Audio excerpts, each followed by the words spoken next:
You make $75,000 a year.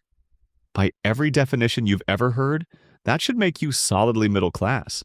Except you're living paycheck to paycheck, you can't afford to buy a house, and a $2,000 emergency would destroy your finances.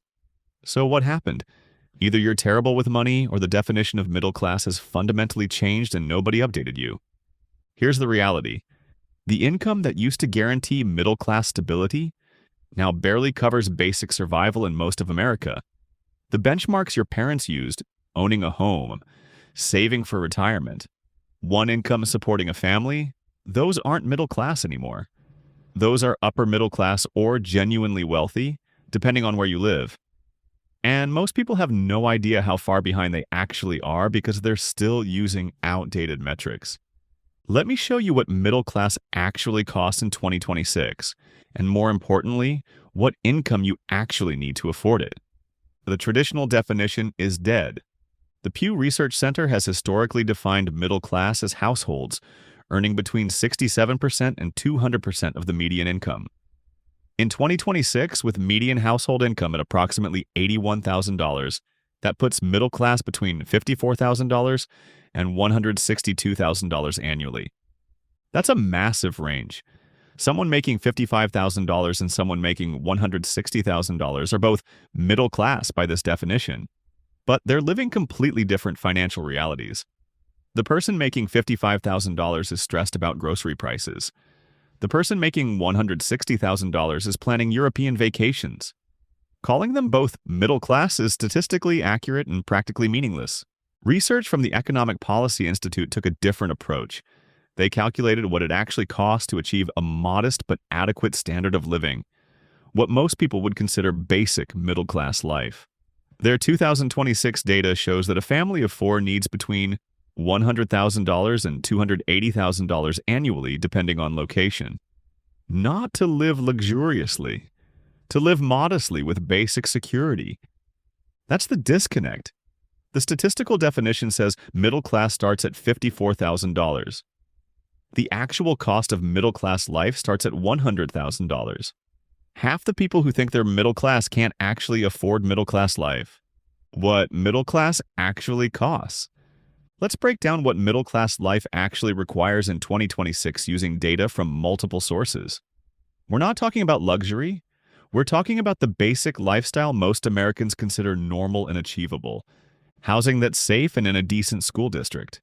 According to Zillow and Redfin data, the median home price in markets with good schools is approximately $425,000.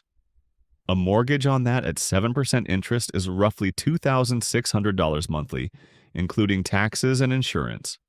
To afford that comfortably at 30% of gross income, you need to make $104,000 annually. But most people can't afford 30%. Research from the Harvard Joint Center for Housing Studies shows that 46% of renters and 28% of homeowners are spending more than 30% of income on housing.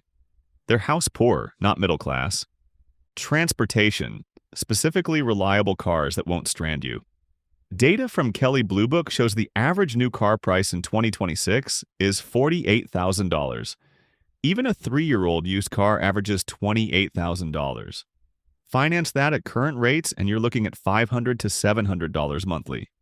Add insurance at $200, gas at $180, and maintenance at $100, and transportation costs $980 to $1,080 monthly.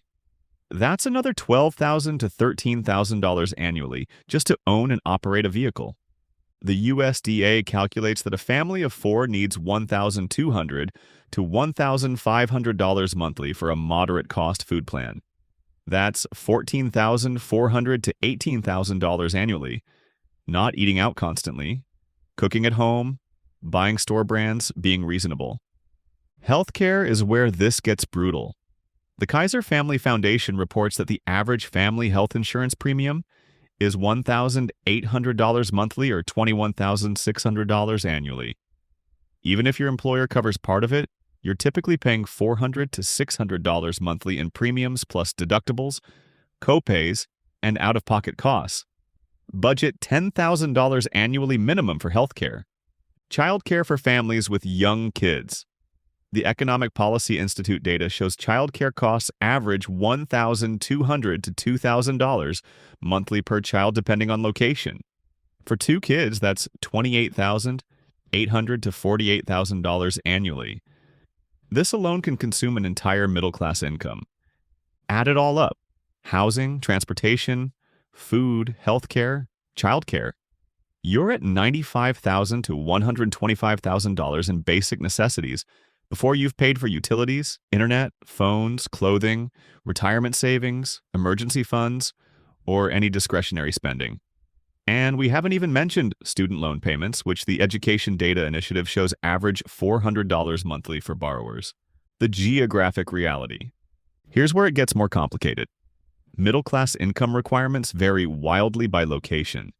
MIT's Living Wage Calculator provides detailed cost of living data for every county in America, and the spread is staggering.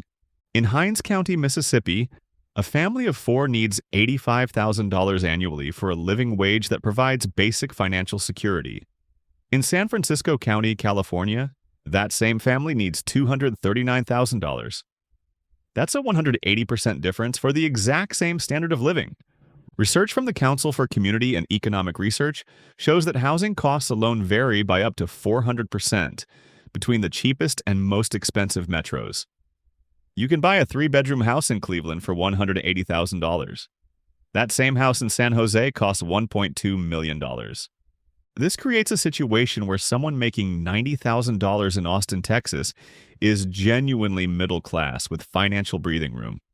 Someone making $120,000 in Boston is struggling to cover basics and feels broke. Income numbers are meaningless without geographic context. Data from Smart Asset Analyzing Purchasing Power shows that $100,000 in Memphis has the same buying power as $250,000 in Manhattan. The person in Memphis making $80,000 has a better standard of living than the person in Manhattan, making $180,000. The dual income requirement. Here's another shift that redefined middle class. Research from the Bureau of Labor Statistics shows that in 1970, 49% of married households had one income earner. By 2026, that's dropped to 23%. The single-income household is nearly extinct. What changed? In 1970, median household income was 1.7 times median individual income. Today, it's 1.7 times. The ratio stayed the same, but the composition changed. Households maintain middle-class status now only because both adults work full-time. Studies from the Pew Research Center show that married households with two earners have median incomes of $106,000. Married households with one earner have median incomes of $61,000. The two-income household is 74% wealthier, and that gap has widened dramatically since 1990. What this means practically: achieving middle-class life now requires two full-time incomes in most cases. The 1960s dream of one earner supporting a family with a house, car, and savings? That requires an income in the top 20% today, not the middle 50%. The wealth accumulation failure. But income is only part of the equation. The Federal Reserve's Survey of Consumer Finances shows that true middle-class security requires wealth accumulation, not just income. And most people aren't building wealth even when they hit middle-class income levels. The median net worth for households earning $80,000 to $100,000 is approximately $145,000 according to Federal Reserve data. Sounds decent until you realize that most of that is home equity. Liquid net worth, the money you can actually access, is typically under $30,000. Research from the National Institute on Retirement Security shows that the median retirement account balance for working-age Americans is $0. Even among those who do have retirement accounts, the median balance is just $65,000. These aren't people preparing for middle-class retirement. These are people who will struggle in old age despite earning middle-class incomes their entire careers. Studies tracking wealth by income bracket show that even households consistently earning $100,000 plus often have minimal liquid wealth because expenses scale with income. They're making more and spending more, but not saving more. They achieve middle-class income without achieving middle-class financial security. The debt burden differential. Debt levels separate actual middle class from people earning middle class incomes. Research from the Federal Reserve Bank of New York shows that household debt to income ratios vary dramatically, even among people earning similar amounts. True middle class households have manageable debt, maybe a mortgage at reasonable interest rates, perhaps a car loan, but minimal credit card balances and no payday loans. Their debt to income ratio stays below 36%. Struggling households earning the same income have debt to income ratios above 43%. Credit card balances averaging $7,000 plus at 22% interest. Student loans taking $400 plus monthly.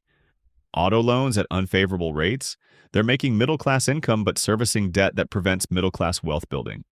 Data from Experian shows that households earning $75,000 to $100,000 carry an average of $104,000 in total debt, including mortgages. But the median is significantly lower at $68,000, meaning a substantial portion are carrying well above average debt loads. These high-debt households aren't middle class despite their income. They're one emergency away from crisis. The new income benchmarks. So what do you actually need to earn to be middle class in 2026? Using data from the Economic Policy Institute, Bureau of Labor Statistics, and various cost of living analyses, here's what the numbers actually show.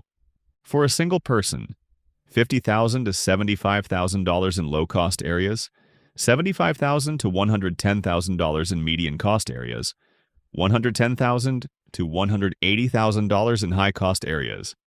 This assumes no children and provides modest but stable living with some savings capacity. For a family of four, $85,000 to $120,000 in low-cost areas, $120,000 to $180,000 in median-cost areas, $180,000 to $280,000 in high-cost areas. This provides housing in safe neighborhoods with decent schools, reliable transportation, healthcare, food security, and modest retirement savings. Research from the Brookings Institution analyzing actual household budgets confirms these ranges.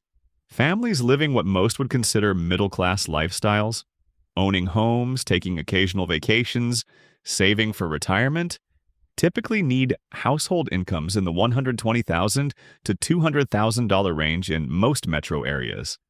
That's dramatically higher than the statistical definition of middle class and far above what most Americans earn. The median household income is $81,000. By the real cost definition, median income households can't afford middle-class life in most markets. The stability factor, but it's not just about the income number. Research from the J.P. Morgan Chase Institute tracking income volatility shows that income stability matters as much as income level. A household earning $90,000 consistently is middle class. A household with $90,000 average income but 30% year-to-year volatility is not. They can't plan, can't commit to mortgages, can't build wealth. Studies on gig economy workers and contract employees show they often earn middle-class incomes on paper, but experience working-class financial insecurity due to income unpredictability. The rise of irregular employment has pushed people earning middle-class amounts into working-class financial stress. Data from the Federal Reserve shows that 40% of adults experience significant income volatility year to year. They might hit middle-class income some years and fall below it others. That volatility prevents the financial planning and wealth accumulation that defines true middle-class status. The brutal reality. Here's what all this data reveals. The income range that used to guarantee middle-class security now provides working-class stress for most people. Unless you're in the top 30% of earners, or you live in a genuinely low-cost area, or you have zero debt and substantial existing wealth, you're not experiencing middle-class financial security. The middle class as your parents understood it, one income supporting a family, home ownership, reliable cars, occasional vacations, college savings, comfortable retirement, that requires household incomes well into six figures in most of America. It's not middle anymore, it's upper middle at minimum. Research from Pew shows that the percentage of households in the middle income tier has shrunk from 61% in 1971 to 50% in 2023. The middle class isn't struggling, it's disappearing. People are falling into lower income brackets while the upper income bracket expands. The distribution is hollowing out. What we call middle class today is actually working class with better marketing. You trade time for money, you're one paycheck or two away from crisis, you can't afford to stop working, and retirement is uncertain. That's not middle class. That's working class with a college degree. True middle class in 2026 means household income of $150,000 plus in most metro areas, substantial liquid savings, manageable debt, and wealth that generates passive income. Anything less is a different economic class that we're mislabeling to avoid confronting how far most people have fallen. The question isn't whether you're middle class by some statistical definition. The question is whether you're earning enough to afford the lifestyle that used to define middle class. And for most Americans, even those making what sounds like good money, the answer is no. The benchmarks moved, the costs increased, and most people are chasing a standard of living that now requires double or triple what it used to, while their wages increased maybe 50%. That's not a personal failure, that's math. And until we start being honest about what middle-class life actually costs instead of what it used to cost, people will keep wondering why they're struggling despite doing everything right.